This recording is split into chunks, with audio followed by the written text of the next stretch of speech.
if I have any hecklers tonight. I can't hear you talking shit about me. So. Anyway, thank you, Vince.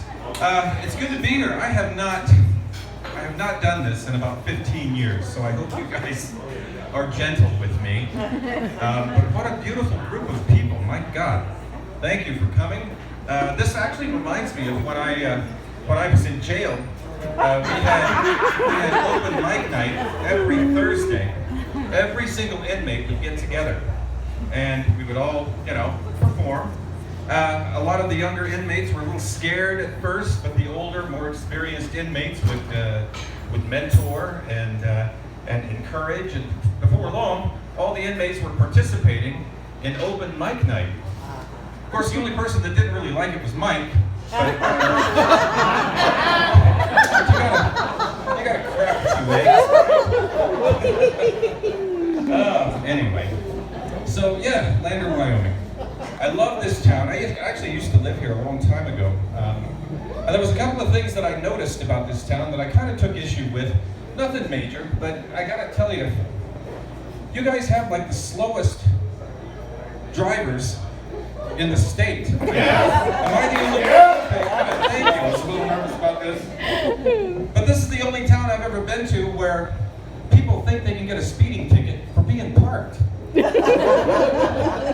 Lander 4th of July parade is the only time of the year where you can see people driving down Main Street at breakneck speed, sometimes going as fast as fucking 7.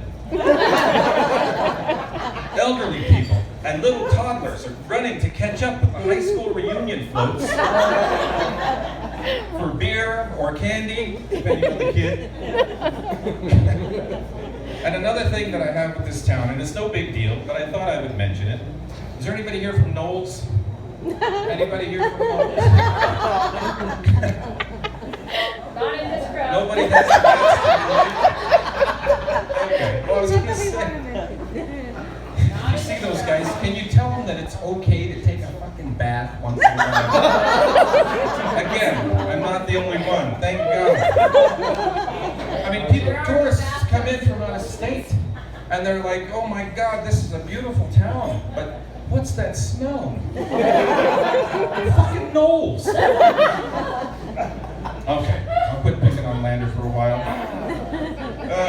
If you haven't noticed, I'm Native American, and also a 12-year veteran of the United States Army. Any other veterans? Any other veterans? All right, give it up for the veterans. Thank you very much. Yeah, I did 12 years. Some of my deafness is due to that, so anyway, but I earned it. But yeah, I'm Native American. I am a proud member of the Northern Arapaho tribe. And yeah, thank you. And my wife, my beautiful wife, Amy's over here. She's not Native. She comes from a part of the world where they get sunburned really easy. Like above Sheridan somewhere. But no, I bring that up because, well, there are a lot of stereotypes about Native Americans, and I don't know if you've heard a few misconceptions about us, but I thought I would set the record straight tonight. Like one of them is, we're all drunks, okay? Now, most Native Americans that I know don't drink at all, okay? So you can just put that out of your head. It's not true. What's another one? We're all druggies and criminals. Most Native Americans that I know are not druggies. They're not criminals. So you can just put that out of your head. What's another one? Arapaho men have big dicks. We can. No, that was true. What's another one? Oh yeah, we all drive res runners. Okay, that one's true too. But I bring that up because my very first car was a classic res runner. It was a 1963 Dodge son of a bitch. Went from 0 to 60.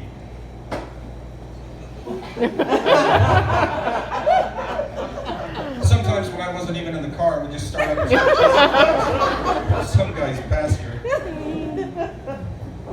Couldn't open the windows though, they were painted shut. But I sold it 600,000 miles, and I figured, okay, it's time to sell it. Ended up selling it, got the cheaper version of the Dodge son of a bitch. It was a 1971 Plymouth Bastard. So, and I still have it. Yeah. I brought up my wife earlier. You know, she's not Native, and you know, it's been within my lifetime that it was illegal for me to marry a white woman. I don't know if you knew that. It's true. You know, a black man couldn't marry a white woman. A Native couldn't marry a white woman. But you know, and now, thanks to some progressive legislation, I can marry whoever the hell I want, and I did. Thank you very much. I found the girl of my dreams. Thank you. We've been married for 8 years in September. We have 2 kids, a little girl, 7, going on 22, and a little boy, he's 6. So yeah, I'm very proud of my family. I'm very happy. But yeah, men can marry men if they want to. Women can marry women if they want to. And this is the equality state, and I think it's great. So hats off to whoever made that happen. So I bring that up again because I love diversity. You know, I work in a place, so some of my coworkers are here. Work in a place that's very diverse. We have natives, we have non-natives. You know, we have native kids. I'm a teacher, by the way. And actually, I did stand-up comedy for a living for a while, and to tell you how good I am at it, I ended up giving it up to go into preschool. Because that was better money. Yeah.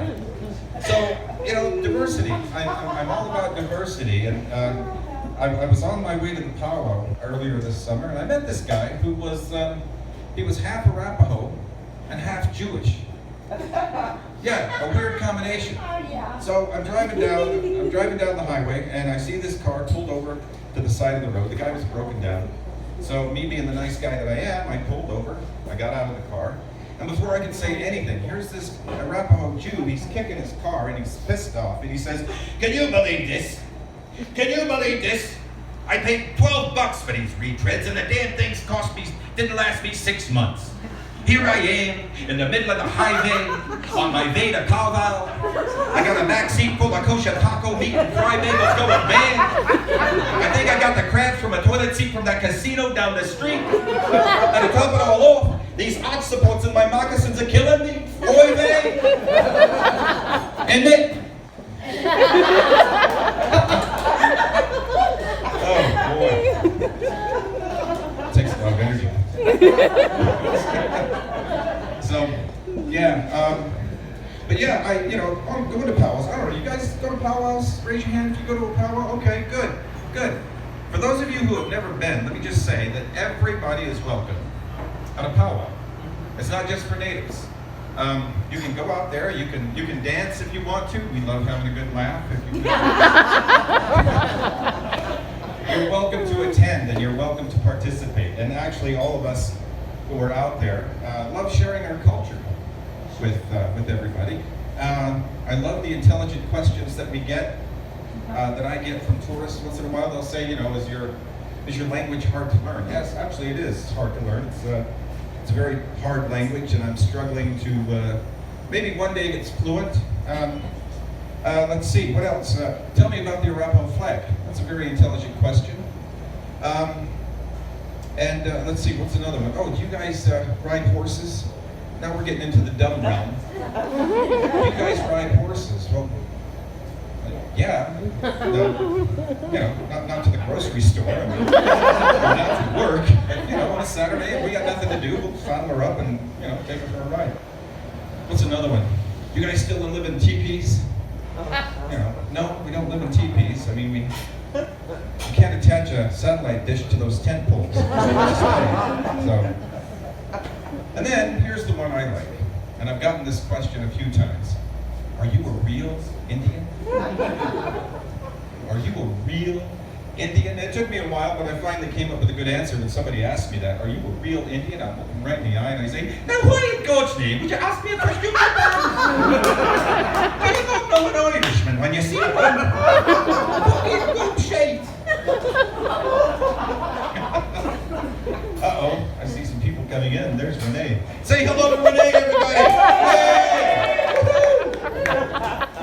All right, sit down. Welcome. Glad you made it. Okay, anyway, so where was I? Oh yeah. So a lot of the elders, a lot of the older people, they talk about getting back to the traditions of the Arapaho, bringing back the language. Because I'll tell you, our language is dying. A lot of the elders who are fluent in the language are dying off. A lot of the younger people, I'm sorry to say, they're not picking it up as fast as they should. And so hopefully one day we can somehow keep it alive. But then they say other things like, we need to bring back the traditional ways. We need to live traditional. And for the most part, I agree with that. But then they bring up things that I don't think are quite possible. Like, we need to go out to the middle of nowhere and live like we did 200 years ago.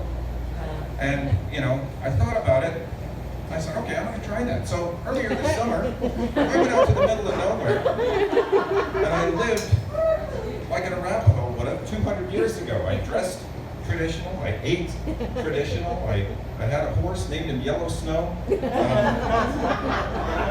hunted, I fished, everything I did was traditional for 2 weeks. I rode my horse everywhere for 2 weeks, but I came up with the conclusion that, we did have it better 200 years ago for a lot of reasons, but have you guys ever tried riding a horse bareback with nothing between you and the horse but a loincloth? Now I know why we screamed everywhere we went. 3 weeks after I came home, I'm walking around like a goddamn caveman who just ran out of toilet paper.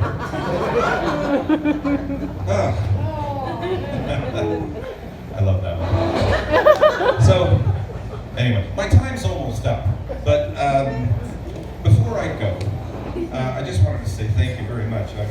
This has been like a complete honor. I haven't done this in a long time, so thank you very much. And but I would like to ask you a question before I go. Would you like me to tell you a joke that you guys can take home with you? Yes.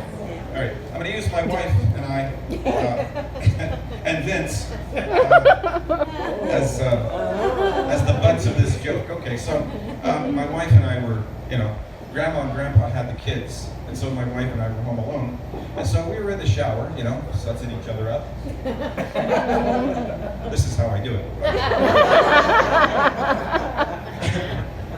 Everything was going great. My wife and I were getting into it. She was getting all hot and bothered, and all of a sudden, ding dong, the doorbell rings. And I said, just keep going. No, don't stop. He'll go away. Whoever it is will go away. So I'm sudsing her up. A few minutes later, ding dong. She goes, I gotta answer it. I said, no, don't, please, just stay. He'll come back, whoever it is. Just forget it. So I said, ding dong, ding dong, ding dong. So Amy, she says, okay, fine, I gotta go see who it is. I start finding, hurry up, get rid of him, hurry up. So she puts on her robe, she goes to the door, she opens it up, and it's Vince, my best friend Vince at the door. She goes, what do you need? He goes, is Ron home? And my wife says, well, he's in the shower. Can you come back later? And Vince says, well, yeah, I suppose I could. So Amy's got to close the door. And he says, wait a minute, hold on. She says, what? He says, I got $500. If I give it to you, can I see your titties? And my wife, she's a very faithful, very loyal wife. She loves me very much, but we need the money. So she looks around, she says, $500? He says, yeah, that's like $250 a tit. So she says, yeah, okay, fine. So she opens up her robe and he takes a good look, She says, okay, that's enough. Does up her robe. He gives her the money. She says, okay, come back later. She's going to close the door. All of a sudden, Vince says, wait, hold on a second. She goes, what? He says, I got another $500. Can I touch your titties? She says, again, she's offended, but we need the money. She says, $500. He goes, yeah, it's like $250 a titty. She says, yeah, okay. All right, fine. So she opens up her robe, and here is Vince, dialing Tokyo. Just as he starts getting into it, my wife says, okay, that's enough. She does that's enough. He says, okay, here's the money. And then he goes. My wife comes back, she gets in the shower, and I said, so who was it? She goes, it was your best friend Vince. And I said, son of a bitch, he owes me $1,000 bucks. Thank you very much.